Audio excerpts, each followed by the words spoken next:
Hello guys, welcome back to my channel and enjoy this fanfic part 1. Now let's start the fanfic.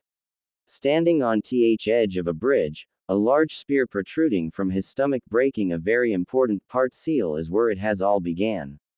One fool's cowardly mistake, is the another man's ticket to becoming the most feared being in all the lands. The cries from two individuals as they looked on in horror as he fell to his knees, before falling off the bridge into the merciless sea below. Sasuke, did you know what you just did? Yelled a silver-haired man as he picked up the one responsible for the death of his most beloved students. Yeah, I did what was need to live. Who cares about some clanless nobody? Yelled the young teen who had yet to have his balls drop. Sasuke lovers and fans beware bashing ahead. You are just as clanless like him, have you forgotten? The man yelled before punching the raven-haired teen, letting him fall to the ground with a swollen eye. I will have your head for this, Kakashi. I will order the Su. Shut the up, you whiny bitch. Council can't do shit. And when the Hokage hears of this, he will either imprison you or you on the spot without trial, since you have just committed treason. Kakashi yelled at the sole Uchiha with his own Sharingan spinning dangerously fast, so much so that one would believe it to be a whole new Kake Genkai. Before he could make another retort, an unnatural bestial roar echoed across the surrounding area. It was like a wildcat's growling screech, a timber wolf howl, and a tiger's roar mixed into some unknown animal.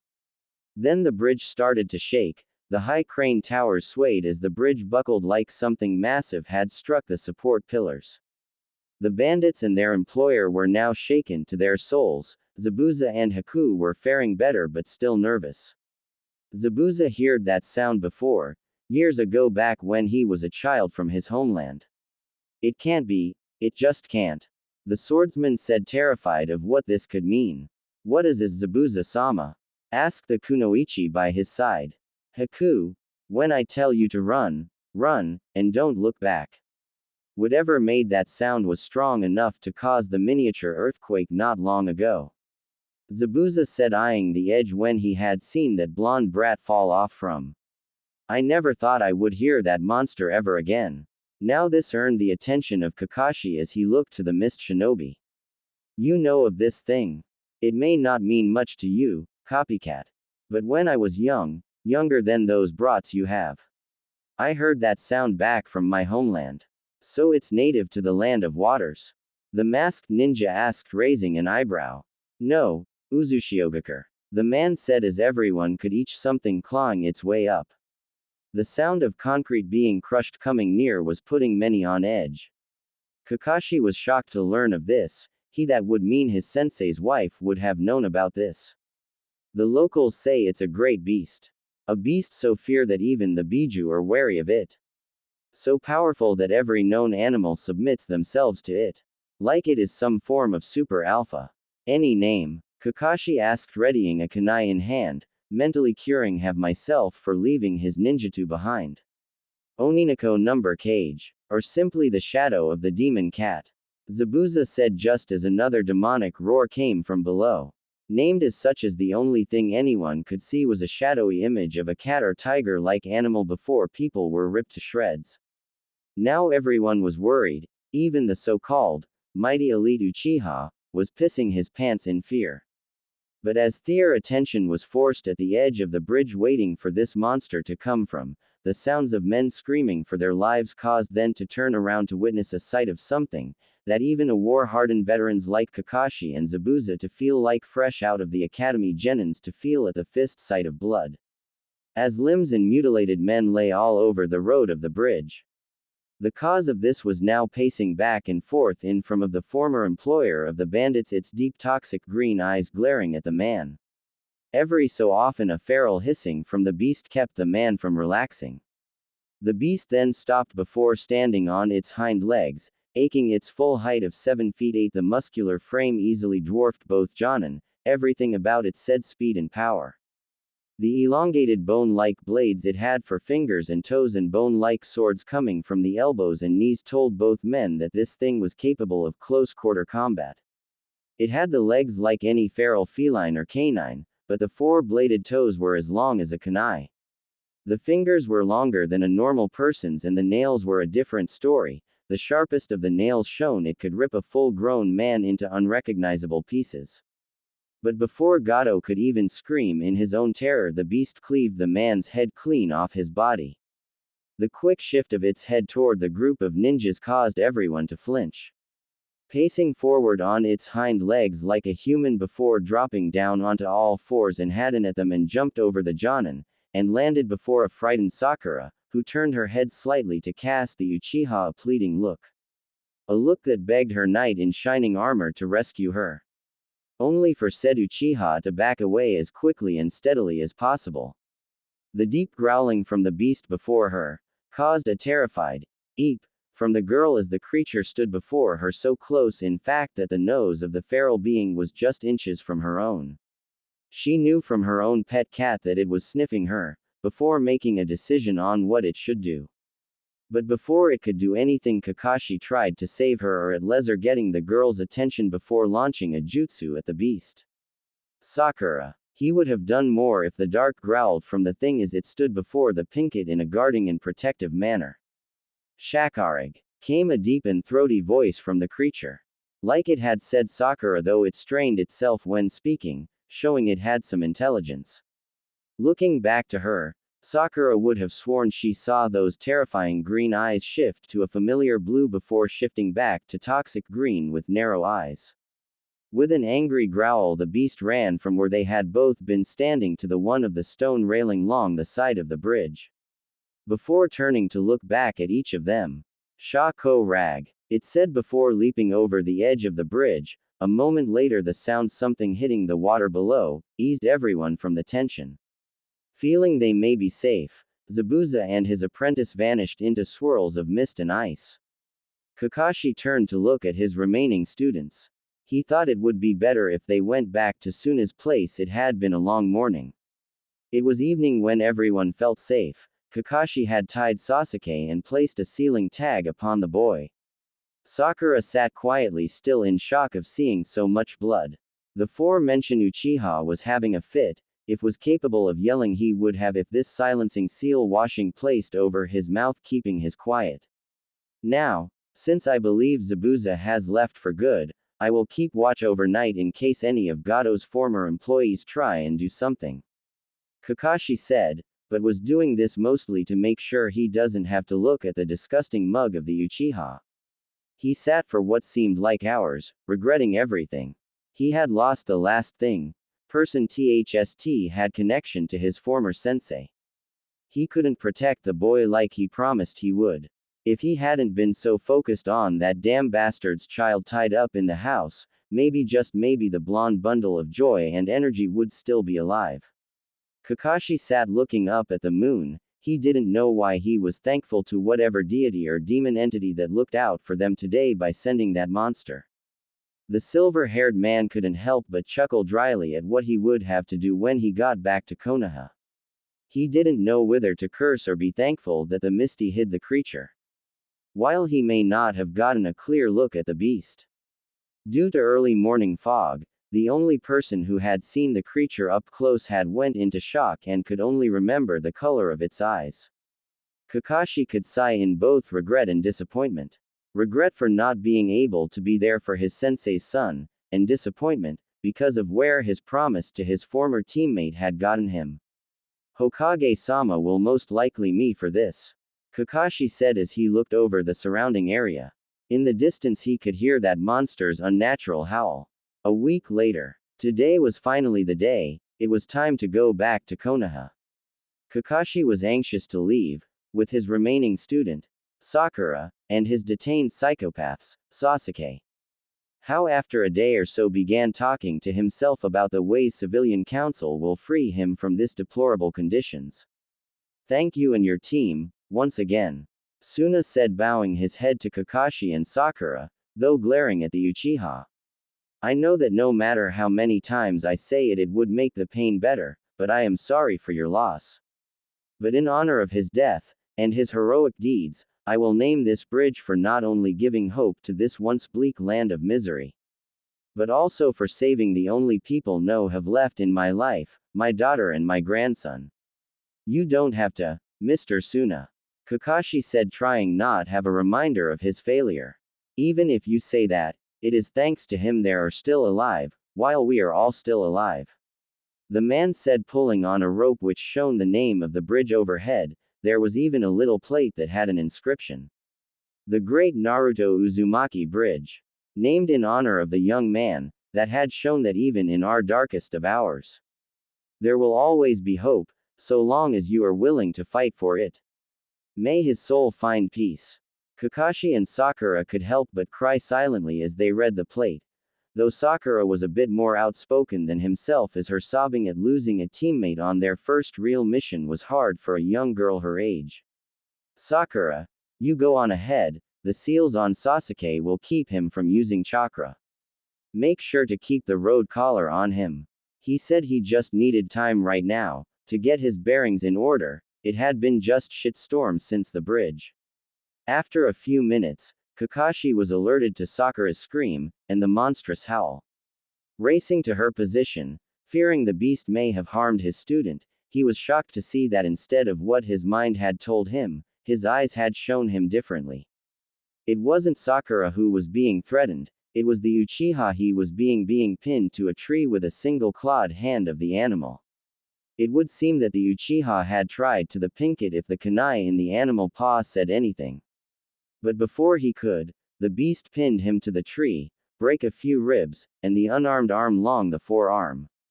Even the tree now showed the damaging force behind its raw strength. Before Kakashi could do anything, the beast pulled the Uchiha back a bit before slamming him into the tree, knocking the ravenet brat out cold. Turning its attention to the pinket, the beast's behavior changed from fearsome and feral to docile and tame, but still showed it was wild. Creeping close to the young girl, the beast was clear for all to see. Kakashi didn't know how to describe it. It looked to be a large cat-like creature, as big as if not bigger than one of the tigers from TG-44, Forest of Death, though while covered in fur, there were places that showed the fur and the exposed skin area was peeled or had been torn away. But instead of muscle and tendons one would normally find, they saw bone plate armor beneath the skin. Kakashi knew why Sakura had been in shock. The face looked like a blend of human and animal. He even noticed that the tail of the creature has a bone hook, long its back, bone spikes along its spine, and vents.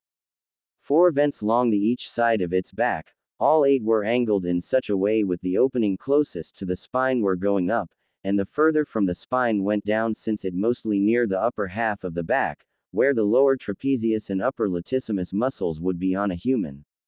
Shako rag. The beast said, looking at the girl. Getting close as it had before losing its head, and dropped something and pushing it forward with its nose, until it made contact with her foot. It took a few small steps back, looking at the pinket and down again. The beast turned and showed what those vents were, for his chakra came jetting out, causing the beast to disappear at speeds well beyond what any shinobi could do, if they were not the 4th Hokage. Looking down at her, both Sakura and Kakashi were shaken as a familiar headband laid there. It was Naruto's headband. Why did the creature do this? Did it somehow know who they were mourning for? Kakashi picked up the headband, knowing he would have to turn it over to the Hokage with a heavy heart. Then he caught a scent. It was Sakura's scent mixed with Naruto's. Sakura, can I ask why your scent is on Naruto's headband? He asked, shocked that it was stronger smell over Naruto's. Seeing the blush on the girl's face made him raise an eyebrow in curiosity. She said, mumbling her words. What? Can you speak up? He asked. He didn't hear her. I washed his cloths just before he died.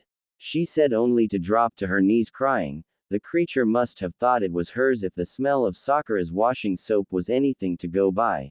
And if the creature believed it was hers, then it brought it back to her. Think she lost her headband. Come on, we have to get going. We do not know if that thing is coming back. Kakashi said, picking up the unconscious teen and threw him over his shoulder. No breaks, Sakura. I don't even know if I could this thing if it decides to attack. Playing it safe, Kakashi and Sakura were now jumping through the trees, not knowing if the thing was following them or not. Konoha. Kakashi and Sakura were stand before the Hokage, who was openly crying as he held onto the forehead protector. They both had just finished their report. On several occasions in the last several minutes he had asked them if this was just another prank from the blonde. But this sad moment was ruined by an egotistical child. Once a dope, always a dope. He would died anyway. The Uchiha said only to be choked and slammed against the wall by the Hokage himself. The speed of which the old man of his age could do shocked everyone. Sasuke Uchiha. As of this moment forth all entitlements the Uchiha have, be they accounts, land, investments throughout the village will be hereby stripped from you. The Uchiha compound will be auctioned off to other clans. All jutsu the Uchiha have in their possession will be categorized and filed away for future use for higher ranked shinobi of Jonin, special Jonin rank, or higher. From now on Sasuke Uchiha will be branded a traitor to the Leaf and people. You will have your chakra and Sharingan sealed away tomorrow morning, and by the end of the month you will be executed for the death of the Hokage's son. Horizon said glaring at the foolish child, before turning his attention to an Anbu. Wolf, I want you to inform a few Anbu guards to immediately gather the council both shinobi and civilian. No. I retract that order. Tell them to inform all of Konoha, all civilian and shinobi must be present and accounted for. Should anyone refuse, arrest them. Looking back to THW boy in his grasp, he decided best would have him knocked out. The punch he gave caused the last Uchiha's head to bounce off the stone wall. Kakashi, I think it is time Konohagakure to know they had disgraced one of their heroes. He said as he turned to Sakura letting the grandfather persona show. Sakura-chan, what you will learn today will change how you once viewed Naruto Uzumaki. It had been roughly half an hour since he gave the order. And he was grateful that Konoha's citizens had shown up. My children, it is with a heavy heart I must tell you all that a grave and terrible sin has been committed by one of own shinobi. Which in turn had resulted in thought death of a legacy. As he said this many didn't know what it meant, while other were jumping to conclusions. As of a week ago, while on a mission Sasuke Uchiha had chose to use on of his teammates in order to save himself. Thusing one of them, this legacy I spoke of was hidden from everyone, including the now deceased. The person was a child of Minato Namikaze, the fourth Hokage. He was hidden from those that would seek to harm him. He wasn't even told he was the man's son. But right now, I will say this. Each and every single one of you have sickened me. You treated this boy like trash. You beaten an innocent child. You abused his kind heart. You sold him rotten food at 10 times the normal price. You sold him rags for cloths. I am ashamed to even call you citizens of Konoha. Horizon said glaring at everyone. Many started to piece things together. Where this was leading, was the collective thought from masses. Today I announce the death of Minato Namikaze and Kushina Uzumaki's son. Naruto Uzumaki Namikaze. And you have your Uchiha to thank for that while he still lives. He said revealing the truth of Naruto's parentage. He didn't care anymore, the one person that could illuminate the village was now dead. A child he saw as his own grandchildhood because of coward that was to Afriad to die. To say the citizens of Konoha were shocked was an understatement. Some tried to deny all this, but somewhere deep in the back of their minds they knew it was true. The likenesses was uncanny. Many of the clan heads were guilt-ridden, especially those THST were close to the boy's parents. Tsume Inuzuka, who had been on the boy's mother's genin team back in her youth, felt terrible. She was one of the few that actually promoted beating the boy and even instigated a few herself to get revenge on the boy for taking away her friend's life, caused her to vomit on the spot. She had caused the beatings of her childhood friend's own child. She didn't deserve to be called a mother for her actions. Heishi Hyuga, friend to Minato Namikaze since back in the academy days, tightened his fist to the point his palms were bleeding. He was enraged.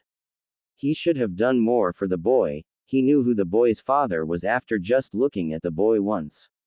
He done his best to protect his in his own way, leaving birthday gifts, and winter solstice treats, even protecting the lad a few times from beatings. He wanted to adopt the boy, but the council would deny him at every turn, using every loophole they could. The others weren't doing any better. Chorizo had went into shock. He had called the head of the young lad just moments after the boy was born. He wanted to the child of one of the few men who respected him and his family for being shinobi. Inoichi felt horrified, but not for anything he didn't, but at a what-if scenario. What if it was his daughter who had been chosen to house the demon? He couldn't even imagine what his former drinking buddy had went through doing that to his own child. Shikaku, while lazy, did everything he could for the boy, sneaking fresh food, deer hide blankets and cloths for the boy when he was younger. Sure, his wife had threatened him, but he had pieced together how the boy's parents might have been just hours after the Kyuubi affair. To say the village felt horrible was grossly underestimated. It was roughly 3 weeks since then, and the village returned to normal. It would seem that some on the council were still supportive of the Uchiha, so he was free from his sentence. But the people of Konoha had quickly turned on the young heir. He no longer gotten discounts, he was sold rotten food 10 times the normal price, while he did try the council to get what had once been his clan's property. He was met with glares. He found himself being hated for being their hero's son. The Uchiha name had become something of a joke, even an insult. Don't be a Uchiha, and stab me in the back. Remember, act like a Uchiha or the fourth spirit come and you will take away. These were some of the ones that parents had told their children. Sasuke lost a lot of support now, he was met with disdain and hatred. Now as he stood in the training ground punching a wooden post in his anger, a mocking voice earned his attention. Not high and mighty now, Tem, said arrogant voice from behind him, turning to see that a group of Chunin and Jonin appeared caused him to take a step back. Look guys, the baby face faggot thinks he can take on 13 Chunin and 16 Jonin. Angered by the man, Sasuke was about to retort with an insult but couldn't as a knee found itself embedded into his gut, pushing all the air out of him. My father once praised the Uchiha name right next to Lord Fourth's, but hearing that you'd the man's only son. Well, let's just say the Uchiha name will be as worthy as a piece of shit. The one Chunin said with a smirk. Don't you mean a piece of shit is worth more? Asked a Jonin who is playing with a kunai. Does it matter? At least with Uzumaki he had a laugh. We may have not liked him but at least he make it fun around here. I kinda miss the whole itching powder in pants prank. Said on Chunin as he earned something laughter from the others. Paint bombs in the toilets. Tar and confetti. Flashbang and clothing swaps. Dude, that flashbang one was a good one, every guy was swapped into a dress. But compared to this shit he made our jobs enjoyable. What did this kid do? Just grunts like he had anal beads shoved up his. Another said as he kicked the ravenet in the gut. Making us look like fools trying to please him. Said Aldi as she stomped on his leg. Always taking and never giving back. Another said as he kicked the boy in the face. They would have continued if not for an unnatural growl from behind them. They didn't recognize it, but unfortunately the victim of their little beatdown had. Turning around the were terrified of the monstrosity that came walking out of the forest tree line. Standing at just over 7.5 feet, the creature was easily terrifying to look at. One step was equal to 3 for a normal man. Jumping away from the boy on the ground, they had placed the Uchiha between themselves and the beast. To say it was a surprise for the former heir, was an extreme understatement. The smell of piss and shit filled the air. The creature took a few sniffs and found that the source came from in front of it. Rearing its head back from the awful smell, the creature dropped to all fours and lifted one of its hind legs, pissing all over the boy's face. Before turning around and kicking dirt and loose sand over the smell. It would have been funny for the shinobi and kunoichi that were standing a few yards away, if not for how threatening the feature was. Choosing to go back into the forest like a lazy beast, a deep growl could be heard as the beast let them know its disappointment in them. Even as it gave a grunting chuckle as it left. Let's report this to Hokage-sama, he would need to know this. What happened after they report was shocking. The village was placed under immediate martial law, civilians were given curfew, the shinobi force were placed into patrol duty. Clan compounds were under their own lockdown systems. The village gates were closed save for the individual doors used for easy access, along with motion tracking spotlights. The ones in charge of both the gate and easily warring alarms were the legendary immortal Chunin, Azumo and Katetsu. This end blows. Azumo said as he banged his head on the desk, he was used to the job. By under martial law, it was different. He could take naps, he was forced to keep a lookout if something were to happen, in this case if something bigger than a child appeared at the front gates. Hey, it WSS either this or patrol duty, at least we could relax little bit. His friend said with a hopeful grin. With our luck, Azumo asked as he sighed. They would have kept bantering if the spotlights didn't turn on and cause the alarm to blare in response to somewhat hang out in front. As the two Chunin, and checked to see what could set it off, Anbu and Joninimbled around the gate, all were battle ready, they nodded to the two Chunin to open the gate. As they did so, their readiness for battle fled, as the sound of something drawing came closer. As the sound got closer they became horrified at what they saw. Instead of a monstrous behemoth, they found a familiar sight of an orange and blue jumpsuit which WSS missing the sleeves and leggings, which had been torn asunder, claw marking covered to the one in front of them. The drawing they heard was because of the injured leg which was twisted in the wrong direction. He was barely holding himself up. It wasn't until a shocked and terrified shout from behind the group Al had awoken them from their terror. Naruto. This came from the Hokage himself as he pushed his way throughout the crowd of shinobi to the boy who collapsed at the front gates. Get a medic. Now everyone began to scurry like panicking animals as they got out of the way for a few, while others raced to the hospital to get a medic. Many would be rejoicing as the son of their hero had returned from the grave. Though sadly many began to wonder, how did he survive? Was it because of the Kyuubi? Or did the boy's power of will forced himself to come back? If it had been the latter's case, it would explain the lad condition and why it would have taken him so long to come back from the land of waves. It's coming, Gigi. The monster is coming. The monster with the green eyes is coming. Naruto said as his voice became hoarse. His warning did not fall onto deaf ears as everyone was now looking out into the dark of the night for where the beast might come from. As the medics arrived, they strapped him to a gurney and as quickly as they could took him to the hospital to get him fixed up. Close the gates. Horizon yelled, getting the Chunin to close the front gate. Turning his attention to his Anbu, he gave them their orders. I want 2 teams to watch each the gates. Send a volunteer from each group to report every 2 hours. From now until dawn, I want nothing entering or leaving these gates without my knowing. Am I clear? It has been 8 days since Naruto was admitted to the hospital. He had yet to regain consciousness. The nursing staff and doctors were running around like headless chickens. All were doing blood tests, body scans, brain scans, anything they could think of to find the reason for the blonde's comatose-like state. Normally he would be up in a day or so like nothing happened. Lately reports of demonic wildcat noises happening around the village was now a growing concern. A few alleged sightings turned out to be false, while some had evidence like bizarre footprints or in a few cases the training grounds had been torn up with trees and boulders crushed or sliced to bits.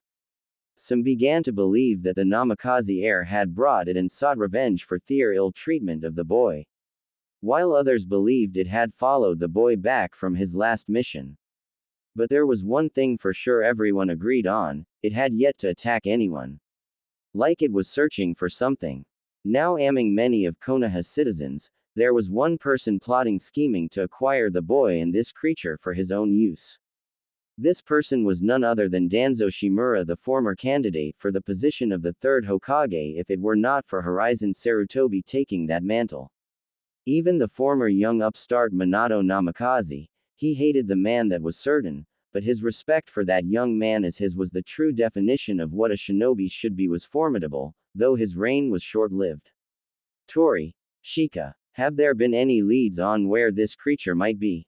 Danzo asked, looking over a few paper reports he had required from the Hokage's personal files. Negative, Danzo-sama. All sightings were either false or intoxicated hallucinations. Any hard proof we found after the incident with the Uchiha was that several would-be rapists have been scared off by either screeching howl it makes or fled after seeing it upon one of the rooftops. A man said wear a Anbu cloak. While he wore the outfit he didn't have the standard mask with a depiction of an animal, instead it was pure white. And the Uzumaki boy? Danzo asked, looking up from the paper. While did not particularly cared for the boy, he had earned Danzo's respect, as little it might be, protecting the great tree daily from the force that would have destroyed them. Still unconscious and unresponsive, his healing ability has slowed to a crawl. His flesh injuries though heal, but the trauma done by the poison and other factors I guess happened after the wave fiasco done some mental damage. Some of the doctors think the boy had retreated into his mindscape to fix any issues he may be suffering from. This time it was the other cloak person, a female operative. She spoke in monotone, betraying no emotions, but here was a sense of individuality compared to other root shinobi. Danzo closed his eyes, letting the new, old information sink in. He was forming several plans as of now, but what many did not know was Danzo had a shared path with this creature. Reaching up to rub his replaced arm, the phantom pains of it being ripped from the socket and his left eye being clawed out, the terror and fear he felt when he led his route against the lands of Uzushio and the village of the Uzumaki, Uzushiogakure. He knew that this creature was tied to them but didn't know how, perhaps a summoning animal or guardian of some kind. He was sure. But he had seen the raw devastating power and skill the creature had as it tore through his men like a sword through paper. Tori, Shika. Keep me posted on any new information or sighting pertaining to the two aforementioned targets. Something tells me we are going to be seeing more issues arise from this. Danzo said in a cool, cryptic manner, but could only think to himself. Inhale, been over 40 years since I last saw this beast. Why return after so long? Perhaps the young lad brush with death had awoken the creature and summoned it to him, like how the Sharingan is activated in moments of stress, or maybe in a fight or flight scenario perhaps. While Danzo dealt with memories of his past, his former rival was dealing with issues of his own. The seasoned Hokage was stressed to his wits' end. In the last few days reports of a creature matching Kakashi's description have been cited around the village. So far nothing truly concrete. This is the 25th report in the last 4 days, but each is in a different location. While Kakashi had report the animal's speed, it is impossible for it to be at one area to another in just a few seconds if the timing on the report are correct. The old man said, looking at the clusters of pins on the map of Konoha. 4 different collars stand for each night. And they have been spaced incredibly far apart. Even if the animal could use a short-range teleportation jutsu, it would not add up, unless. It can fly. The vents don't just help it accelerated its land speed but may be capable of short-distant flight. The professor thought as looked between each point on the map. This seemed to be a pattern of some kind he had missed. Thought his train of thought was halted when a bundle energy came rushing into his office. Hey grandpa. His boss still not better. I tried asking the doctors and nurses but none of them even bothered to answer. Asked a helmet-wearing child with a long scarf with goggles on his head, much like a certain blonde had worn what seemed like a lifetime ago. No, Konohamaru-kun. But it would seem that Naruto-kun had suffered exhaustion from the poison he had been ed with. Even I do not know the full extent of his injuries. The aged man said, thankful for a change of pace, but what shocked when his grandchild saw something he had not. Hey grandpa, why is the hospital in the middle of all these pins? The young boy asked, pointing toward the only space on the map where none of the twine used to link the sightings had not intercepted with each other. In fact, it was circled around the hospital by half a block. Konohamaru-kun, you bring up a valid point, the old man said, impressed with the boy's unique mindset. Sometimes one just has to take a step back and think like a child to understand a larger picture. Now he could see that the twine was always just missing the hospital. It was as if the animal was avoiding the place, or was traveling to and from that position. I pray it was avoiding the place, for Naruto's sake. The cage thought as he left the office while leading his young grandson to his tutor. It took the old man a few minutes to make it from the tower to the hospital. It was relatively calm since it was mid-afternoon, so no one will be as busy. Making his way to the young lad's recovery room, Horizon heard a noise, which wasn't normal to hear in a hospital. The sound of things breaking and being thrown caused the older gentleman to become battle-ready should things go south. Barging into the room, he was shocked to see what was before him. So much blood. The white walls, curtains, bed sheets, everything in the room was somehow covered in blood. But the one thing missing in the room was the blonde-haired, orange-loving genin, as the window had been broken, and standing at the opening was the creature. Glowing green eyes glaring at the older man, a deep growl escaping the creature's throat. Its front claws were stained in blood, and hanging from its maw was something that made the socket one of fright and guilt fall to the bottom of the old man's stomach. A torn and blood-stained orange and blue jacket. What have you done to Naruto, you monster? The man yelled, discarding his Hokage robes, revealing his ninja gear beneath. A dark hiss from the creature was his reply before it kept from the broken wall and jumping across the rooftops. Horizon gave chase as the creature fled, leading him to a place that was too familiar to him. The forest of death. Where else would an animal go but to a place where it would be safe, safer to most anyway. Deer, bear, wolf, and owl. This is the Hokage, clearance code, M0NK3Y. Report to Training Ground 44, the creature has been spotted, and has most like harmed Naruto Uzumaki. Horizon ordered as he chased the beast further into the forest. It had been a while since he called for reinforcements. He would guess the creature was toying with him. As it left claw markings on trees, even a few pacing footprints like it had been waiting for him. Hokage-sama, sorry for our lateness. Owl said, looking around area. He knew something was off. It was like the forest was watching them. A few clicking sounds and growls was all the Anbu agents were able to hear. A few times Owl and Wolf were able to pick up indication of something was around them. While Wolf was able to pick up a foul scent, was just barely able to see the thing in the tree with his Bakugan. We believe we were being followed or led here by this creature. Impossible. I have been chasing the animal since the hospital. Horizon said. He would have said more if not for a throaty and almost animalistic laugh come from around them. Come and find me. Not going to use the growling speech like before. It's murder on the auto prediction on my phone. Came a demonic animal voice from the trees. Owl. The cage yelled out, as the owl mask Anbu had activated his bloodline. The man began to shake. He couldn't believe what he was seeing with his all-seeing eye. Hokage-sama. They're just more than one. The masked Hyuga yelled as he saw 20, no 40 of these wild beasts hiding around them from the ground up into the trees. They all share the same scent, so illusions. Wolf asked she knew animals, mostly summon animalso and Ninken could use jutsus, but wild animals not so much. No, they're all solid. I can see the chakra coils. Hamish said to his neighboring Kunoichi. Single quote. Was the collective though between the Anbu and the Hokage.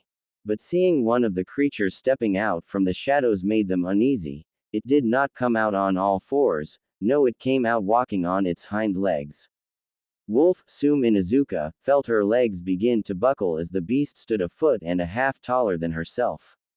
The creature looked to be covered in bone armor that was protruding from the creature's skin. It looked to be a blend of several feline animals and either an insect or reptile species.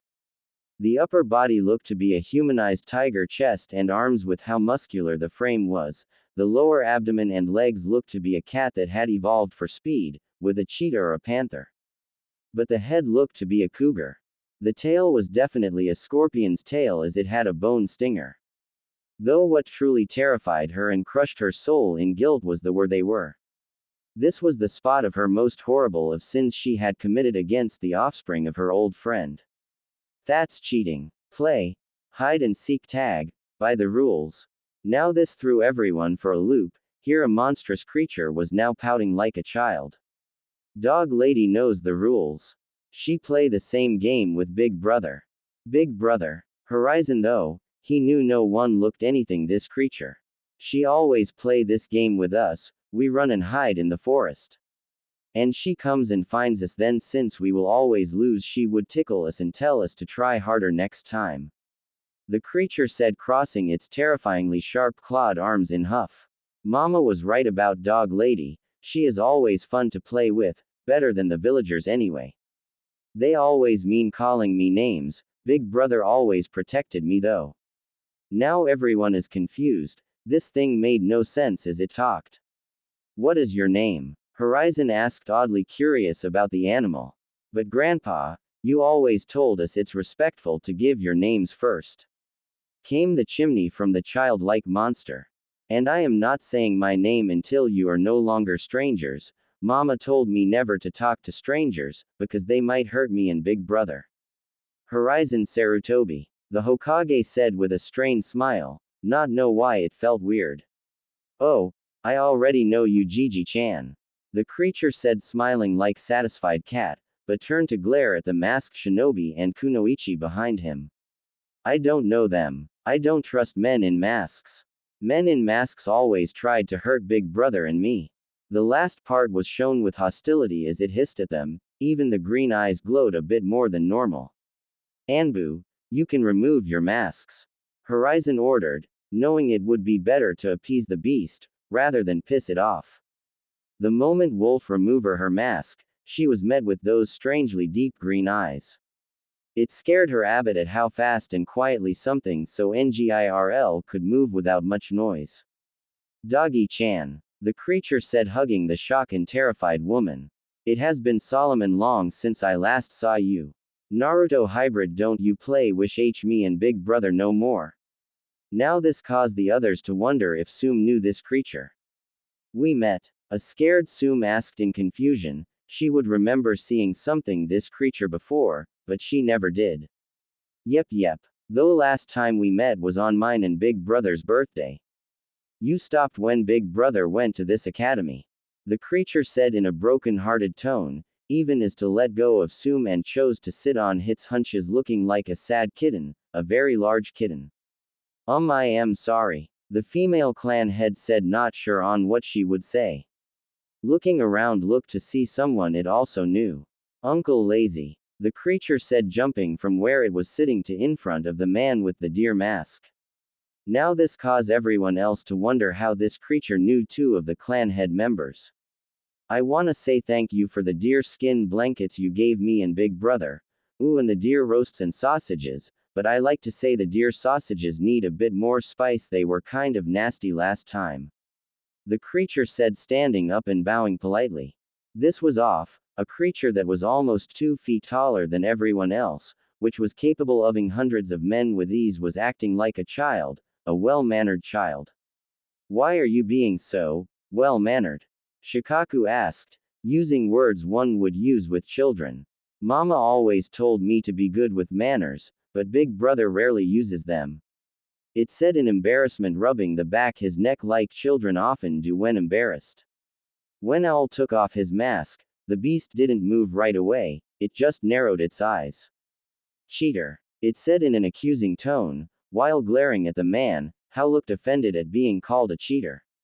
Why, I never. Heishi said, insulted of being accused of cheating. I never once cheated. Liar. You cheated with your eyes. Who can we play hide and seek tag if you use your eyes all the time? The creature said while using a child's logic of explaining things. It was always hard to play hide and seek tag with you people. You always cheat when me and Big Brother start winning. The last man with the bear mask was confused by all this. It was when the creature came up to him and sniffed him before making a gagging noise. You smelly, you stink like smoke, and smoking is bad for you. Makes your lungs black, it said as it reared its head away from the younger of the men. Horizon couldn't help but laugh at his son's expense. This childlike creature was telling him he smelled bad as smoke. At least it's better than reading porno like Gigi-chan. Horizon choked on his spit with that one while Asuma could help but chuckle at that. Name is Asuma Sarutobi, kid. What's ours? Asuma asked, talking to how he did with Konohamaru when he was growing up. Oniju Gui Sho Demon Beast Uzumaki. The creature said with a bright smile on his face showing bright and shining sharp teeth. Oniju-kun, can you tell us where your brother is? Horizon asked, not really sure this thing is Naruto's brother. He is hiding, SSSH. Oniju said, looking around as if seeing his brother was around. Okay, can you tell us where you have been when Naruto was around, Oniju-kun? The old cage asked, trying to figure this out. I am always shy, so I hid behind big brother. Everyone seems to think I'm invincible. Oniju asked, unsure of the word. You know the word that means you can't see me. Invisible. Tsume asked, somewhat weirded out by this whole thing. Yes. That's the word, thank you Doggy-chan. The creature said, hugging the woman onst again, which was kind of disturbing for mostly everyone here. It's Tsume, not Doggy-chan. Tsumen said in a growl which only to serve to receive one from Oniju, though this sounded more like a deeper sounding pure from the mixed beast. Nope. You're Doggy-chan, Doggy-chan. Oniju said, causing the others around them to laugh at seeing her face go red, either it's from embarrassment or anger was anyone's guess. Oniju-kun, back to topic please. Horizon pleaded, though hadn't smile at seeing the creature, no at seeing Oniju's innocence. Oniju, who refused to put Tsume down from the bone-crushing hug, looked towards the elder cage. Oh, right. Sorry. Where was I? Oniju asked, confused. Invisible. Tsume said, through being crushed. Oh yay. But yeah, everyone thought or refuses look at me. So I just hid behind big brother.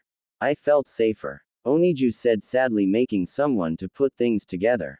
Oniju-kun, why did you appear at during Team 7's mission to Wave?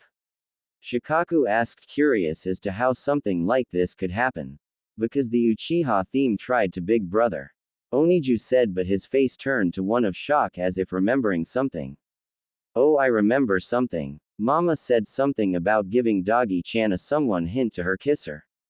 This made the male's face foe at hearing something like this. What followed was Oniju kissing Tsume on the lips. While not a romantic kiss, it caused Tsume to stiffen in the youngster's grasp.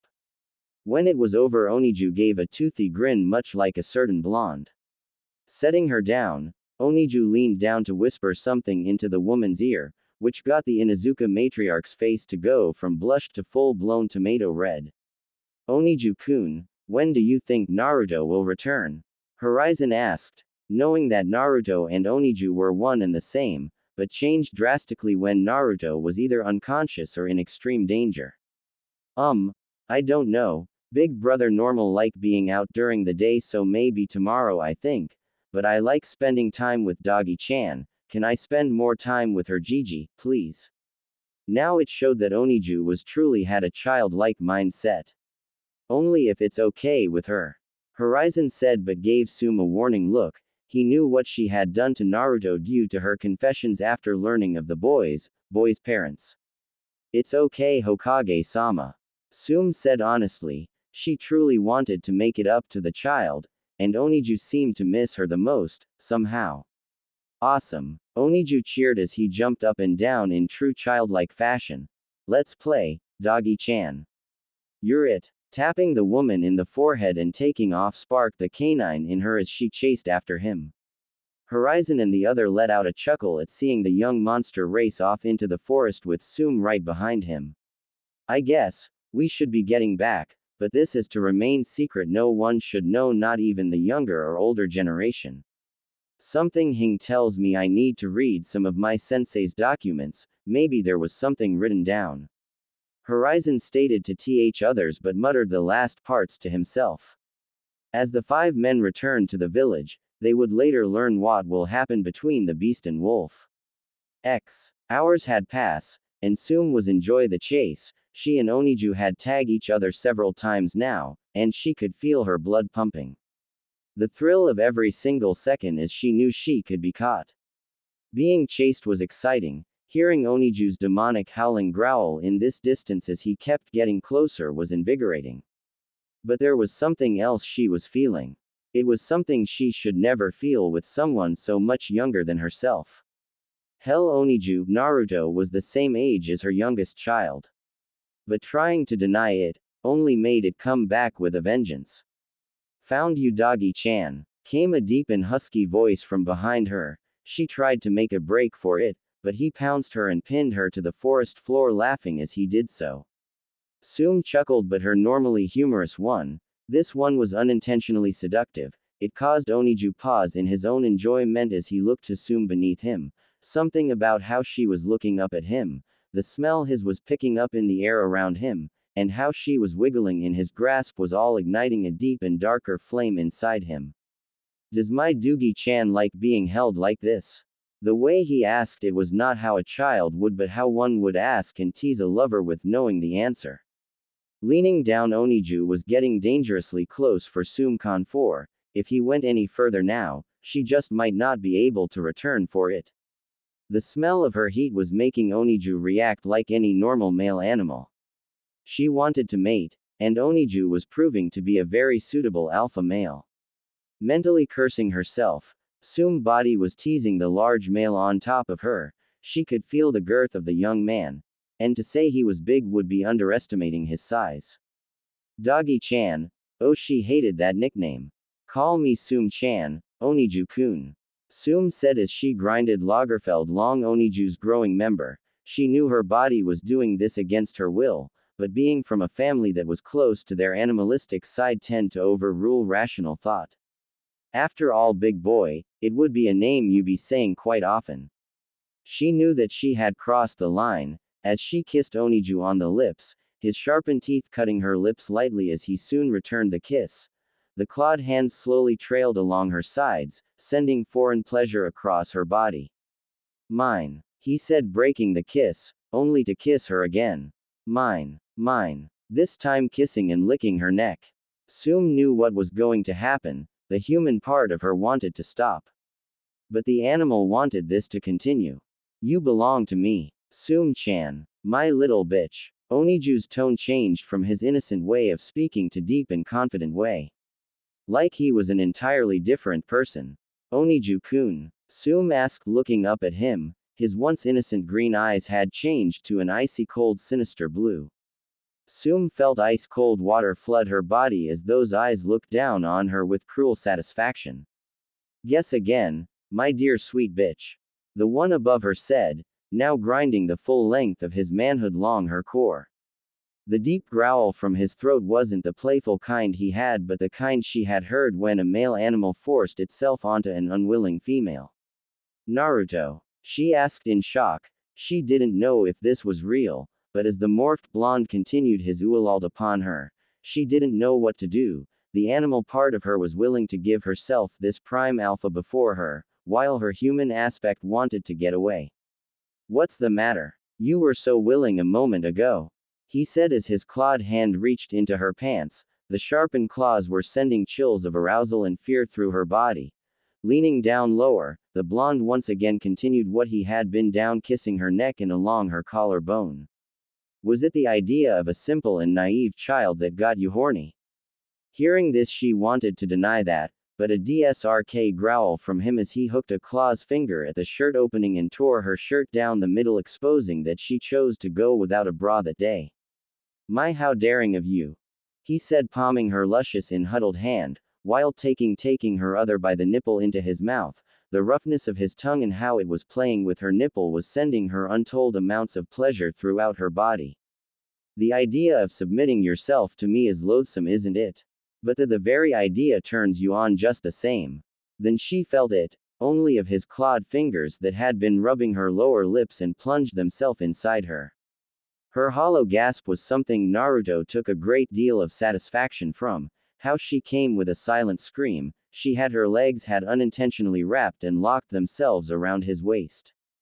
That's it. Give yourself to me. I promised I will make you a very happy bitch, he said as he kept on with his perverted alt, pinching her left nipple in one hand, while he ed and teethed on the other, causing the brunette woman to moan at his UAL attacks. Came a muffled moan. Speak up, if you want something. Naruto said, biting down on her, which caused her to scream out her need. More. For the love of God, more. Just me already. She moaned loudly, much to the blonde's twisted satisfaction. There is no God here, my sweet little bitch. Just a monster you helped create.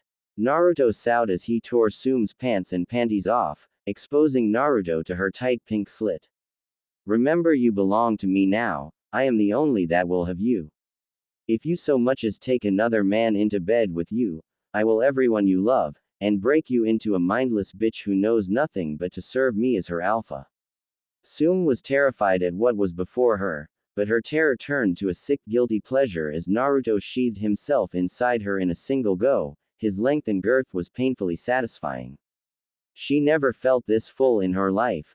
Part of her wondered if being just a slever for the man on top of her wasn't as bad as it sounded. Prepare yourself, Tsume-chan. His use of that suffix held no good intent to it. Because tonight you will be my cum for the rest of your life. Her world turned to a painful one as he thrust her wildly into her. This was mating of an animal-like nature. No care, no emotional attachment, just pure primal. Tsume awoke the next day. She was ashamed of what happened last night. It wasn't because of no, it was the most amazing she ever had, but she was ashamed she had enjoyed it from the one sleeping on top of her. She noticed the hair was golden blonde hair, not the dirty and shaggy blonde fur from last night's coupling. Also, the feeling of fullness was present. It would seem that the blonde shinobi had yet to remove himself from her. Even now he was still erect and it still was twitching inside her. Tsume-ama, bitch. You still feel tight. The sleepy mumbling from the blonde on top of her said as it was followed by gentle or lazy thrust from the blonde's hips. Tsume didn't know if she should be angry or impressed. Angry about that she had been raped last night, Maximum Tsunere mode. Or impressed he still had a hard-on all through last night and came like a fountain, much to her animal side's pleasure. Her dark musings of the past were interrupted when Naruto flicked her forehead. You're thinking too loud, Tsume-ama. The blonde on top said in a cheeky manner, working himself up on his hands and knees, unintentionally, thrust himself as he worked himself into a sitting position. Though he and Tsume were still very much connected, this caused Tsume to blush furiously. As memories of the last night's events came rushing to the forefront of her mind. But Tuesday were so replaced as she felt undeniable pleasure flowing from her center. Pay attention, Tsume-ama. I am talking to you. Tsume only gave a gasping moan as she looked up to the untamable beast on top of her, his cruel smirk, sinister glowing green eyes, his soul break crushing her womb with each thrust. Get up, you worthless bitch. He said, withdrawing himself from her needful womb. Seeing him stand up and looking down upon her was horribly satisfying. The way he looked down on her, like she was nothing to him. Her primal side of things was enjoy this far more than it should, while her rational part, the human aspect, wanted to him. I said get up, he said, smacking her across the face. The dark enjoyment in his eyes sent shivers of pleasure coursing through her being. Get dressed. Getting up, Tsume tried to cover her modesty, her feelings of shame of having the boy, no man, that had raped her staring at her, made her rational aspect feel dirty and used. While the primal side was feeling cheeky and wanted to tease the alpha that claims her. In case you forgot, my cloths are torn to shit. Tsume said, only for her primal side to realize she talked back against an alpha, but she didn't need that side to tell her she overstepped her place. It was the way he sent his glare, a glare that was cast from the corner of his eye, the way the cold blue eyes shifted into the evil and unholy green color. Remember your place, Tsume. The stern tone he used made her want to obey him, but seeing him kick a boulder away from a tree spooked her a little. There is some cloths I managed to take from the market over the last 4 days. But I don't know if they will fit. I was planning on some less developed women to come with the stupid monkey. When he said the last bit, he looked her over. Tsume felt her whole body turning red at the praise for her body. She only turned her head away so he couldn't see the small smile on her face. but was soon forced to look at him as he cupped her chin, forcing her to look at him. It was scary. He stood just an inch shorter than her, growing from the short midget he once was into this mouth-watering stud in front of her. You should be ashamed of your body, Naruto said, moving his other hand to her, squeezing the bountiful orb of flesh in his hand, causing her to moan. But his wasn't finished. As it went further south, she knew where he was going. She could see the sick amusement in his eye as his eyes never left hers. Once he reached the desired spot, she couldn't help but moan like a wanton whore being ed by hundreds of men. As his fingers traced circles around her slit and gently stroking her, only to be violently entered. After all, this body belongs to me, and should you ever try to sleep with another man, I will man the Uchiha massacre look like a child's Saturday cartoon, leaving you as a sole survivor, to be used as my personal breeding whore.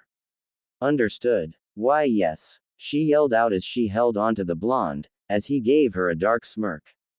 I will be yours, just don't hurt my family.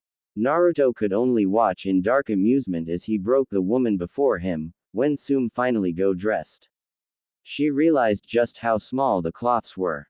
One, she was glad she didn't wear a bra, as the shirt was tight enough to be considered a tube top, and the bottom of her were barely bang covered, but that didn't mean she didn't wear underwear. She was stuck with a G-string, which was showing, hugging over her hips, her pants, while just long enough to be called Spanx by how tight they were, they only cover half her. Tsume could only come to the conclusion that if was a porno, she was the star, as everything about how she look, I'd now scream, a Thai whore. If we didn't have to go the village right now, I would bend you over and you in that big tasty, Naruto said, giving Tsume a hard smack on her exposed cheek and groping it like she was a comment whore. A bright red blush on Tsume's face was threatening to hit her dang markings. But alas, all good things have to wait. Come on, my sweet bitch, Naruto said, leading Tsume out of the forest with her still in his hand. Part of her was really enjoy his treatment of her. It had been only an hour or so since Naruto and Tsume had left the Forest of Death. Tsume had been ordered by Naruto, much to her displeasure, to go home and change into something more suitable. Why? Or in Naruto's words, go home and change. I want you to be seen with respect so I won't feel like I have a whore by my side, he said, but snuck his hand up her shirt and played with her. But also to let everyone know how much of naughty bitch you are. When he said that, he was leaning into her, the side of her neck, his hot and husky voice causing a wet mark to slowly grow in her front. But what happened next caused what was a small wet mark to grow into a large piss stain, when she was bitten in the neck by the blonde shapeshifter, causing her to have an orgasm when he did this act. What Tsume did not know was when she threw her head back in a silent screaming orgasm, her dark brown eyes shifted into a glowing green, before returning to normal. It was complete. Tsume Inuzuka had been marked as the blonde's mate, she had been raped and broken and finally marked. Her clan ways had made submit to her mate, he took her by force, displaying his dominance. Everything the Inuzuka clan had sacred had been turned on her, and she would never admit it, but she loved every moment of it. Naruto could only smirk as her pupils carried a slight green tint. He had the matriarch under his control.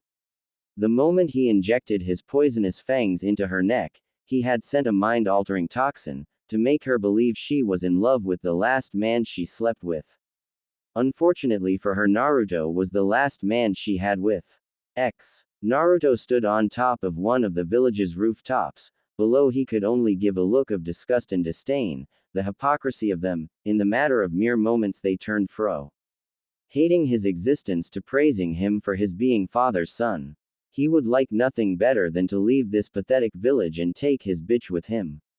But he had plans. Because what many didn't know was that the moment Sasuke hated him was the moment his mother's Hoden seal was activated. It was a 3-part seal, hidden beneath his father's seal for the Kyuubi. The 3 parts of his seal were as follows. 1. A bloodline suppressant seal, which made sure his mother family bloodline never activated until a set amount of time or if head died from a fatal wound, which unlike the villagers they only did beating and superficial wounds, but none were meant to.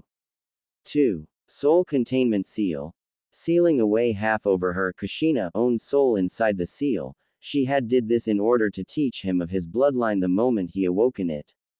Finally 3. Time alteration seal. Kushina had extend her brief moment she had with her son. Naruto wasn't lying when Oniju had spoke with Mama. As Kushina taught Naruto everything she knew. Nin, Tai, Ken, Fuinjutsu. Everything was taught to him, in the small moments he had before he hit the waters below the bridge. The roar he had made was when Kushina's seal evaporated from his skin, her soul rejoining hers in the afterlife. It was his mournful roar that Zabuza, Haku, and Team 7 had heard before making his way up back to the top.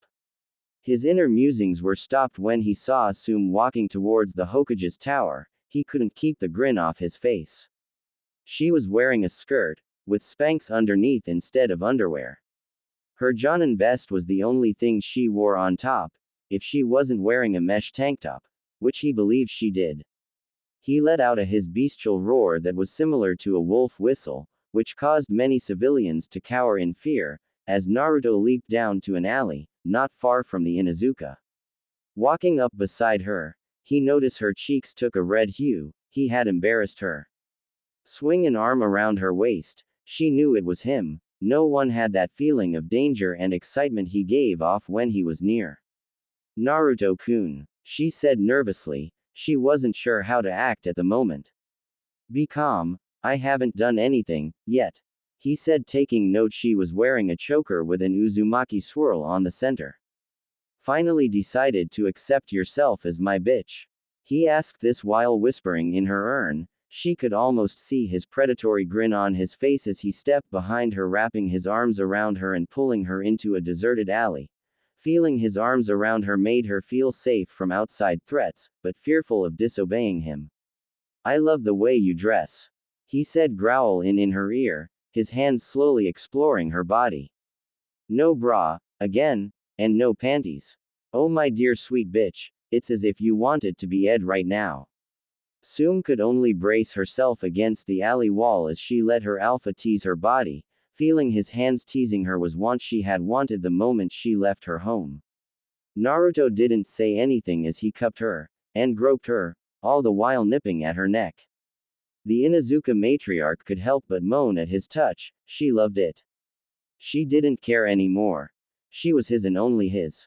If he ordered her to be his slave for life, she would agree. She wanted to please him as her alpha and redeem herself for her terrible AFTS against the man behind her. But right before she reached the zenith of her pleasure, it stopped. Turning to look at the blonde stud behind her, she noticed his smirk as he was leaning against the opposing wall. The look she had once given him years ago, the look of sick amusement at denying something she had wanted. He wanted mercy, she wanted release. Both had been denied. Karma was a bitch. Let's go. We have a council meeting to attend to. Naruto said as he began to walk out from the alley, Tsume following right behind him, a little annoyed he teased her like that. Remember to play along, this is going to be good. Confused about what he had meant, she only shrugged her shoulders uncaringly, knowing it was going to be something of Uzumaki standards. The meeting had begun like it normally would, civilians asking for more than they were worth, demanding things that they believe should have when they have no entitlements to anything else of business. Horizon said as he would deny most of their requests they had made first thing in the morning. Yes, we like to know if Naruto-sama will be willing to undergo the restoration program. Asked a civilian who was the representative of the Food Market Guild. His request was followed by other in full agreement. I would believe he does. No, I will not. If I am to marry, I will do so on my terms, since I am the sole heir.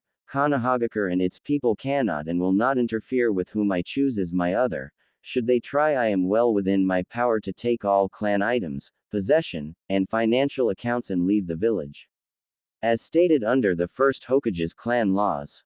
Naruto said, cutting Horizon off, and pissing other people off. Mostly Horizon at his disrespect. I am sorry I interrupted you, Hokage Gigi, but I will not sit idly by and let other control my clan like some political puppet.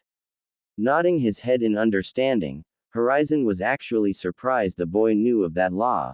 Then again, the boy said he always wanted to be Hokage, so he might have read up on the laws and rules of the village. Understandable, Naruto-kun. But what of the bloodline? He asked, not noticing the glare from the blonde. Yes, the Akuma Ju no Henkin. Naruto said, playing it off as he understood the question. But internally he was raving in anger. Tsume could feel his anger as he gave a thoughtful look. Well, I guess I could show them Oniju. Make sure no one harassed him, it might turn out badly. Understandable, wouldn't want any problems. Horizon said, agreeing to the blonde Uzumaki. He turned his attention to both councils. Everyone, what you're about to see will show why the Uzumaki was always victorious in battle, but please understand what you will see has a mind of a child, so be kind. What happened next is Naruto stood forward. He took off his orange jacket, throwing it to the floor, left in his torso to be stretched and expand as it grew. His legs slowly have gotten longer. The sounds of bones being broken was sickening just as the boy's skin began to tear open. Bone plate and furry started to form all over the boy's body. Seeing that the boy was reaching his full height of 7 feet 8, the scorpion tail grew quickly from the base his back, going over his orange jump sweats. Standing in all his glory, Oniju looked around confused as to where he was. But seeing the fear in the eyes of the civilians, Naruto could only laugh maniacally inside at their fears. But it was the same civilian that asked before shouted out in fear. It's the monster it. This was soon followed by shout of other villagers calling for the head of the beast. Oniju made a whimper and quickly hid behind Tsume, like a frightened child. Peeking out from behind her as he tried to hid himself behind her smaller form. Doggy-chan. They being mean to me. Oniju said in a terrified voice of a child, coming from who the beast looked. It made it creepy and made it feel just plain wrong. I didn't do anything to them, why are they being mean to me? Now the water works. Along with the way it sounded, it caused many to stop. It sounded just like any young child being scared. This caused some of the women in the room to stop, letting their maternal instincts take off, wanting to ease the youngling's fears. It's okay, Oniju-kun. You just frightened them, Tsume said in a motherly tone. How? I didn't do anything. I am a good boy, Mama said so. Oniju said innocently. I know, but look at how you look. Not everyone can look like you. Tsume said. The part of alteration in her mind had made Oniju a truly separate personality from Naruto's. Believing her own lies, which she would believe were true. Oh, was all the beast could said as it looked at the window and saw its reflection, before turning to look at the councils. Stepping forward from behind Tsume, Oniju kept his head low. Everything about his mannerisms said a child who is scared of being scolded. It's okay, kid. No one here will hurt you. Asuma said from his seat. He was agreed with Heishi and Shikaku. Stepping forward until he was standing in the middle of the council room, Oniju fretted like a young child before crowd. He quickly bowed, and shouted loudly. I am very sorry for scaring you. He said quickly, and just as quickly hid behind Tsume, showing that as was a shy creature. Many of the civilians and even the other clan heads who were not there when the Hokage formed Naruto in forest were flabbergasted at what they had seen. Oniju-kun, can you come here please? Horizon said as Oniju nodded and quickly jumped from where Tsume was sitting to where the Hokage's seat was. You did good, my boy. It okay, no one here will hurt you. Nodding in acceptance, Oniju sat by the Hokage in silence. But Tsume could see the dark satisfaction of a plan well play on his face. As you can see, Oniju-kun is Naruto-kun's bloodline personified. His beast-like nature, while still unknown, was related to the wave incident 3 weeks ago, when a certain party had almost caused the death of Oniju-kun's big brother. You mean the Uchiha? Asked Inoichi, only to be answered by a deep warning growl. Its source was sitting beside the Hokage. Oniju's ears were flat against his head, even his fangs were now bared. It's alright, Oniju-kun. Horizon said, easing the boy's temper, but hardening his gaze to the Yamanaka. It would be wide not to mention him in front of Oniju-kun. he seems to have a strong dislike for the young lad's actions that could have young Naruto-kun. Oh, I am sorry Uzumaki-san. Oniju. Inoichi asked confused. It's Oniju, Uzumaki-san is big brother. Oniju said childishly, causing the Hokage and Tsume to laugh at the boy's behavior. Oniju began to yawn, his large and dangerously sharp teeth were shown. Gigi-chan, I am sleepy. I am gonna sleep now. Curling up, everyone watched in morbid fascination as the large creature began to shrink back to the normal size of the blonde Uzumaki from before. Sitting up and popping his arms and back, like he had just enjoy a nice long nap. Naruto stood up. Og man, that felt great. Naruto said, scratching his back lazily, before noticing he was still in the council room. Ooh, hey, haha, hey, says. Can you believe this guy? Akuma said with humor, causing everyone to get a good laugh. Fools, every single one of you. Naruto thought, though was giving a jubilant laugh along with everyone else. It would seem that only Tsume could read what he truly was thinking, as she had a sad smile look on her face, while shaking her head. Training Ground 7, the place where Team 7 will always train. Naruto sat in a tree in his beast form, keeping himself out of sight from his fellow teammates. It would seem that between the two, it was Sakura that felt like she was being watched, as she kept looking to the tree he was hiding in. The Uchiha was a dead duck. Ignoring his instincts of telling him to run, Naruto could only shake his head in disappointment. At least the girl trusted her gut instincts more than the formerly spoiled brat. He could also see that he was becoming less fit due to the spoiled foods he was eating. But what drew his attention was that Kakashi never broke eye contact with him the moment he spotted him in the tree. May as well give them a scare. Naruto thought to himself, switching to his Oniju personality. Jumping from the tree, and scaring the members of Team 7. Oniju had landed in front of Sakura this time. Instead of staying on all fours, Oniju stood his full height while never breaking eye contact with the green-eyed girl. You have pretty eyes, came the childish tone from the large beast, causing Kakashi and Sasuke to fall on their faces, as they both have been ready to fight the animal, seeing as they have yet to hear about Naruto's bloodline. You must be Sakura-chan. Big brother said a lot of good things about you. Big brother, came the unified question from all 3 meters embers. The creature said, nodding his head, confirming to their question. Yep. Big brother talks about all of you. But some are not so nice. Oh, and can we ask who is your brother? Kakashi asked with an eye smile, but was wondering how something that was so deadly just a few weeks ago, was acting so innocent. Oh, you all know him. He is your teammate after all. Indeed he is. The creature said, nodding his head with his arms crossed, and a smile on his face. Naruto. The 3 yelled, only for Oniju to cover his ears. Not so loud. Loud noises hurt my ears. Oniju whined as he covered his ears. He looked at them, but his gaze turned from relaxed to an outright hated glare as he looked at Sasuke. I don't like you. Normally this wouldn't have bothered them, but it was how it was said, with so much hatred that those 4 little words held, caused the Uchiha's blood to run cold.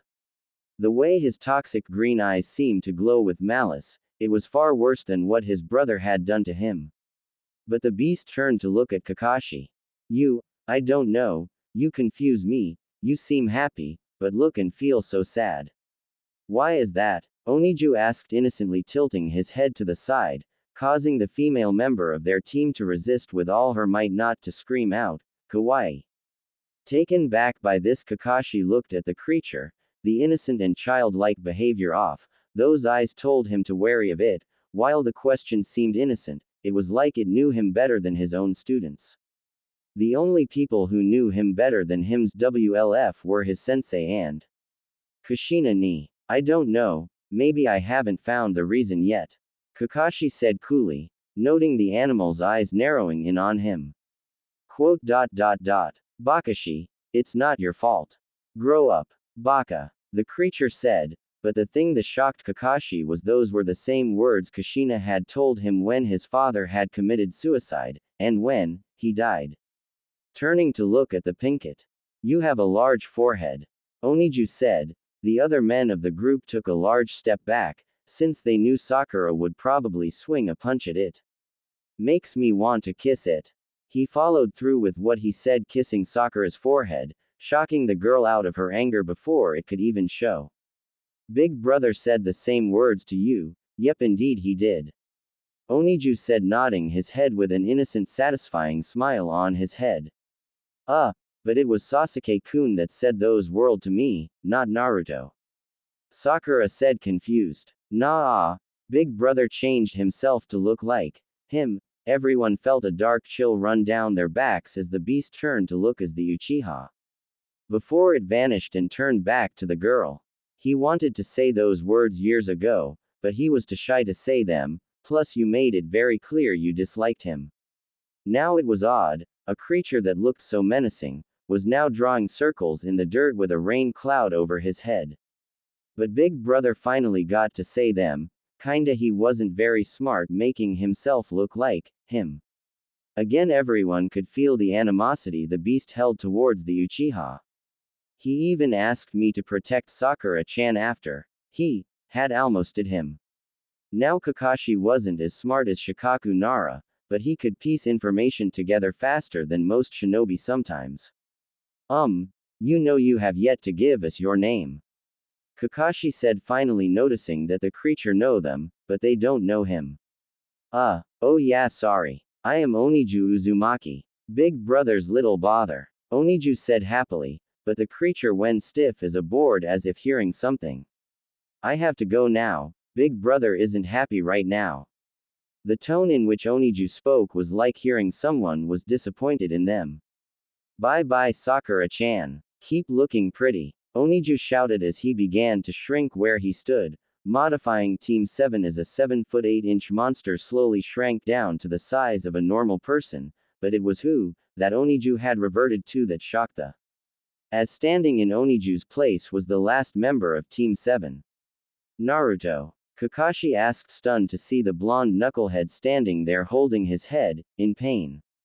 Damn it, Oniju. Couldn't you have waited? Rushing the transformation hurts. The blonde muttered as he stood silent for a moment. It alright. Just take it slow next time. Naruto turned to look at Team 7 like he had finally noticed them. Oh, hey guys. Naruto said awkwardly as possible. But it was Sakura's beet red face THST got his attention. Sakura-chan, you feeling okay? Naruto said, getting up close to her, only to place the palm of his hand on her forehead, and place the other on his. I think you might sick. Clueless idiot, was the thoughts of Kakashi and Sasuke.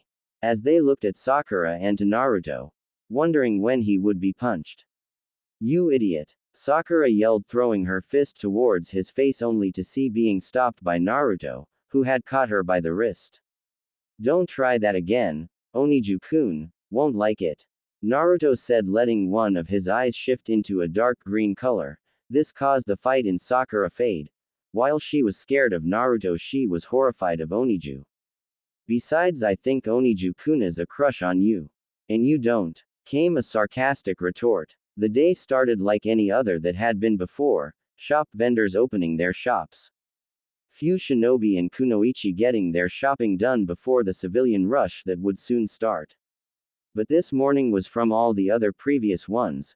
Naruto was sitting lazily on his couch reading over the exam sheet he was giving the day before. Naruto had a look of deep concentration. He was looking over the details of what he should suspect in the up-and-coming Chunin exams. But his look of deep thought shifted into one of extreme pleasure, as he moaned at the feeling he was having.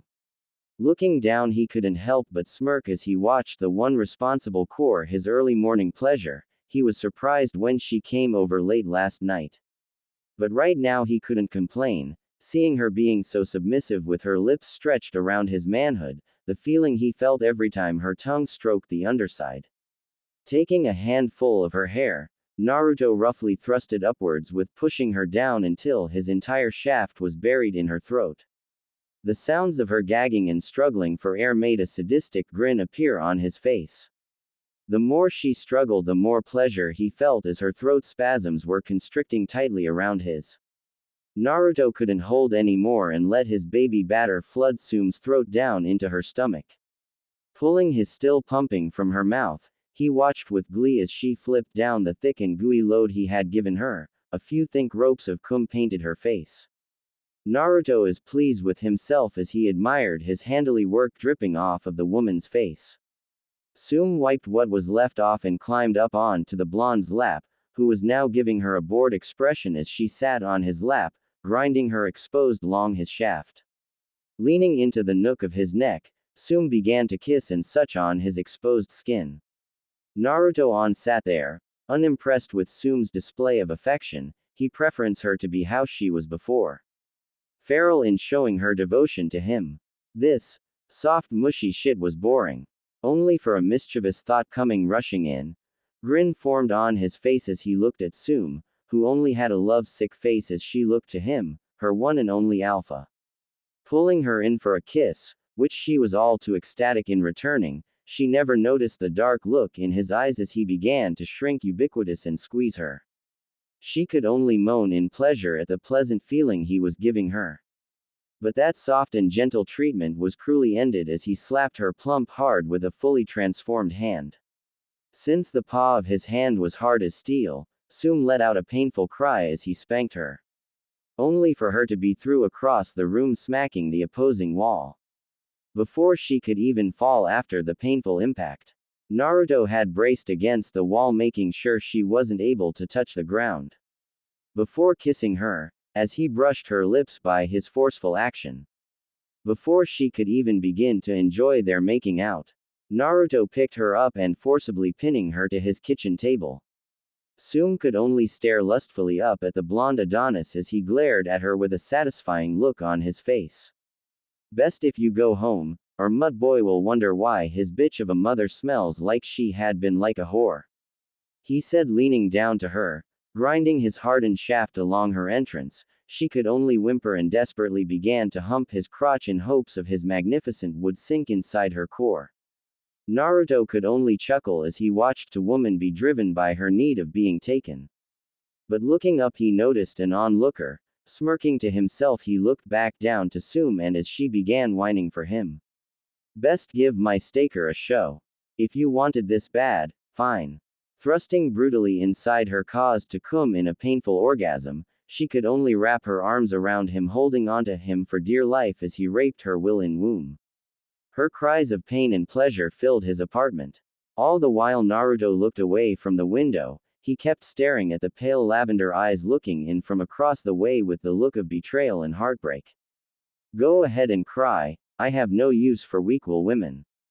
The blonde thought to himself, only to turn his attention back to the moaning and Cummings brunette beneath him. Better hope this is it Tsume, because I am not pulling out.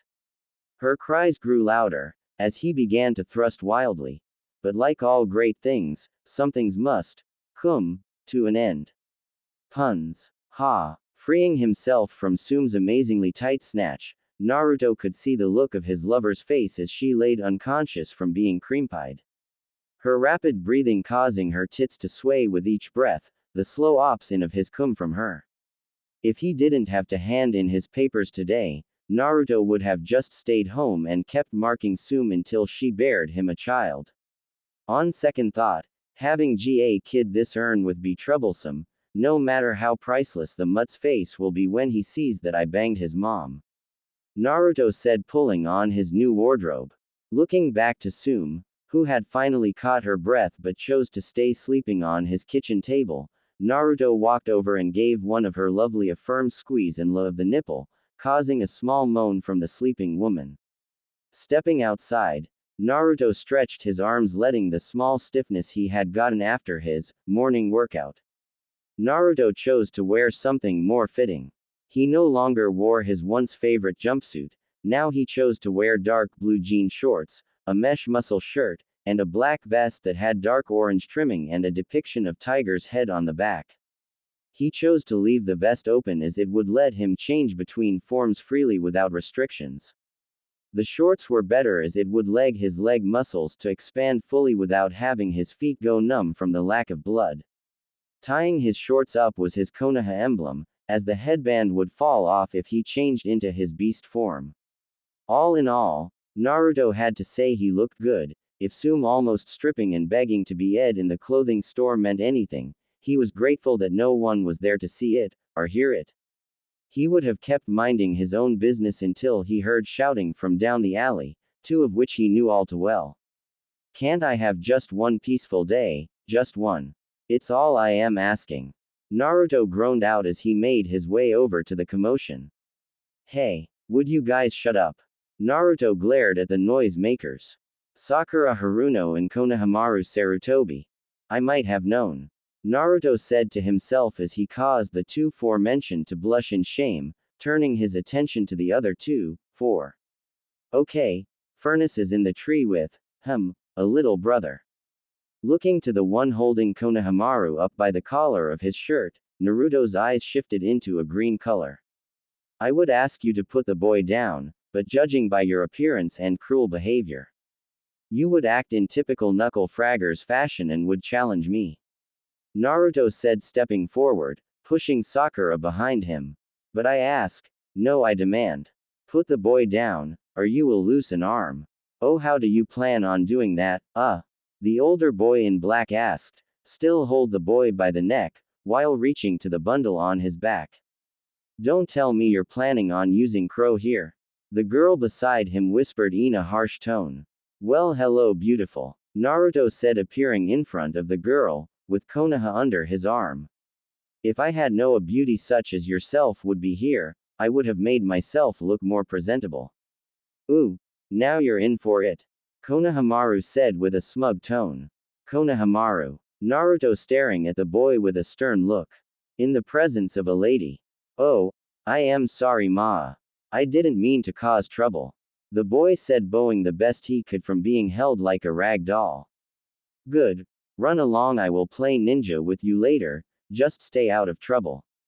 Naruto said, shooing the boy away. Once he was gone, Naruto looked back with an embarrassing look. Sorry, Konohamaru is just being a child. I hope hasn't caused you and your sister much trouble. The blonde girl couldn't help but muffled a laugh at her brother's face at being addressed to as a woman. I am a guy. Why the makeup? Naruto asked, looking at him. It's war paint. It's makeup. It has her scent on it. Naruto said, pointing his thumb to the blondes behind him, while the cat-themed boy was going red in anger. By the way, is he with you? Naruto asked them, only to see their confusion. Sai Sasuke, get your out the tree, you can find another stick for your another time. But you with the smell of sand and blood, get over here. Having the Uchiha appear made Sakura squeal like her normal self all over again about how cool Sasuke-kun is. Felt sick writing that, but it was when a red head with a large gourd appeared behind the blonde and the makeup-wearing teens, that made Naruto suspicious as he noticed the fear they had when he appeared. Gee Gaara, Kankuro, shut up. You have embarrassed our village. The redhead said, bowing to the vest-wearing blonde. Forgive my sister and brothers, idiocy. Sure, no problem, but your sister was not in fault. I find her quite pleasing. Naruto said, letting husky growl escape his throat, which caused the girl's face to go red. But it would seem I do not know your names. I am Naruto Uzumaki, and this is my brother. Now Gaara's wasn't one to ever back away, but what he was seeing in front of him caused Mother to before fearful and silent of what was going on in front of him. Once he was fully transformed, the toxic green eyes looked at ocean green. You're really pretty. What's your name? I am Oniju Uzumaki. The childish tone came. It had sounded like a child around the ages of 5 or 4 years of age. You look like a lion, but smells like wind and sand. Sandy-chan. The creature yelled, picking the girl up in a bone-crushing hug, only for it to freeze, before placing her down. Sorry. Big brother scolded me. I didn't wait until I learned your names. The creature said, bowing repeatedly, to the team of siblings. I am Gaara Sabaku, these are my big brother says, they should introduce themselves as it is polite. When someone else introduces them, it's as considered rude. Oniju said, but inside Naruto was laughing his off at seeing the, what the, look appearing on Gaara's face. Kankuro. Makeup lady. It's war paint. Makeup. War paint. Makeup. War paint. Makeup. War paint. It's war paint. Oniju said with a large shit-eating grin. It's makeup. God damn it. Kankuro yelled, stomping his foot into the dirt only to see the amused looks on everyone's faces. Even Gaara had a small smile on his face. Quote exclamation mark quote. He's funny. Oniju said, laughing like an innocent child. Wants your name, pretty lady? Blushing at being complimented, Temari felt her cheeks burn at being placed on the spot. Temari, she said reluctantly as Oniju's face took the form of wonder and amazement. Be right back. The large cat-like creature said before zipping off, leaving a large cloud of dust behind him, only for him to alire right after the dust had settled. Here, these are for you, Sandy-chan. Holding in his large clawed hand were dozen and half desert tiger lilies. What no one knew was this flower was so rare that even in its native homeland these flowers were almost scarce. And they happened to be Temari's favorite flower. Thank you, they're beautiful. She said, amazed at the beauty of the orange and golden flowers. They're not as pretty as you. Oniju said, mumbling quietly to himself, but she had heard him. It had shown he was truly a young mind, and how shy he was around others. The Forgotten Company pulled only stare in an odd fascination as Oniju, Naruto's younger brother, was flirting with the blonde Suna Kunoichi. Vice versa with the Sand brothers, they were amazed at how a creature that looked it was from children's nightmares, was acting like a bashful child. That's sweet of you, Oniju-kun. Temari said, kissing the beast's cheek. Hee hee. Came the embarrassing laugh from Oniju. Could look up as even his golden fur took on a reddish hue. Big brother always tells me to telephone the truth. But Oniju quickly moved before standing in front of Gaara. The silence between them was scary. It changed from acute and innocent to dark and bloodthirsty. Big brother wants to know why little baby brother is sad. Oniju said, his head looking at the red-headed Sand Nin. He asks why is LLTTLE1 in Mr. Nine's home. This caused the Sand siblings to tense as Oniju had just called them out. Why is Big Brother Mr. 9? Gaara asked, looking at the creature. Or are you Mr. 9? His question was met with laughter. Haha, that's a good one. I'm not that big meanie. Besides, I only have one, see? Oniju said, waving his single scorpion tail. And Big Brother isn't Mr. 9. Big Brother is Big Brother. Oniju is, Sakura-chan, what is the word for the thing in a mirror again, and that funny word when duck butt gets pink eye? Oniju-kun is Naruto's bloodline personification. Due to being just recently being activated, Oniju-kun has the mentally of a young child. Sakura said, rubbing her temples. She didn't know which gave her the worse headache, Naruto or Oniju. Naruto with his new change in behavior, or how Oniju acted like the old Naruto but a lot more childish. Thank you, Sakura-chan, the beast said happily, before looking up to where the sun is. Oh number. I have to get big brothers to Gigi. Oniju yelled as he ran on all fours, past the Suna Nins and the members of Team 7. A few blocks away on rooftops, a group of genin were looking down at what had transpired. We best be careful of that one, Orochimaru-sama may want the Uchiha. Said the mummified Geninsade, looking to his teammates. But with that thing, our target may be a little harder to get. Said the other male genin. I think we should wait. Said the only female member the team, only to be glared at. Shut up, Kin. Your girlfriend ain't here to save you this time. Said the spiked-haired genin. He glared at the girl. But there was a look of sick lust in his eyes. Piss us off, and I will show you why is better and licking. The girl was scared. She knew the both of them were no to rape their female teammates. 6 of them either left or committed suicide after only a week. And she was here a month only because her friends scared them off. So you like Ing, came a dark amused voice from behind them, causing them all to freeze in place. But the thing is, I despise rapists. Hypocrite. Truly I do. Turning around, the three were looking at the very creature they had just seen take off. So threatening such a fine young lady, when she clearly has no interest in you, really pisses me off. The beast said, his claws started to glow red hot as the air around them began to steam. Before any of them could move, the creature chopped them in the neck, knocking them out. I am going to enjoy making you my puppets, Naruto said with a grin, looking at the three unconscious genin. After all, Mama had asked me to get back at what the snake did to poor Anko, whoever that is. Creating a few clones to take the three back to his apartment. Naruto idly wondered if sending a clone to hand in the permission slip would suffice. 2 hours had passed, and Naruto had separated the genin, while his clones dealt with the two young men. He, the original, took care of the only female. Look alive, sunshine, Naruto pureed in her ear, which only made the girl make a gentle groan. No to Yuya-chan, it's too early. Came the tired groan from the girl. Sorry, but there is no to Yuya-chan here, Naruto said. This time his growling chuckle caused the girl's eyes to open with fright. Relax, I am not going to harm you. I am just looking for answers to some questions. Questions you know the answers to. The girl said nothing as she put up a brave front, while glaring at him. While her face and body language said defiance. It was her eyes that screamed fear. Groaning to himself, Naruto pinched his brow out of frustration. He didn't fault the girl, inferring she might be harmed. He was actually a little honest. Look, I just want to know why Orochimaru is coming back to Konoha.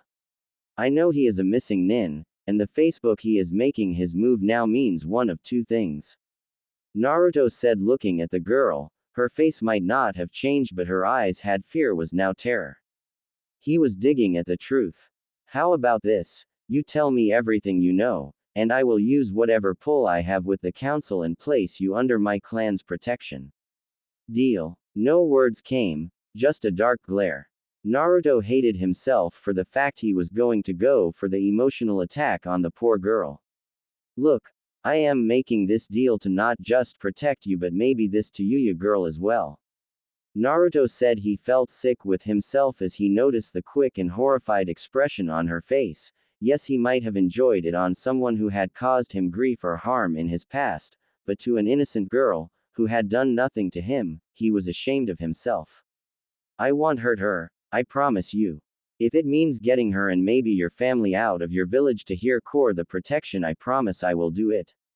The girl looked at him, studying him, analyzing every word, every move he made.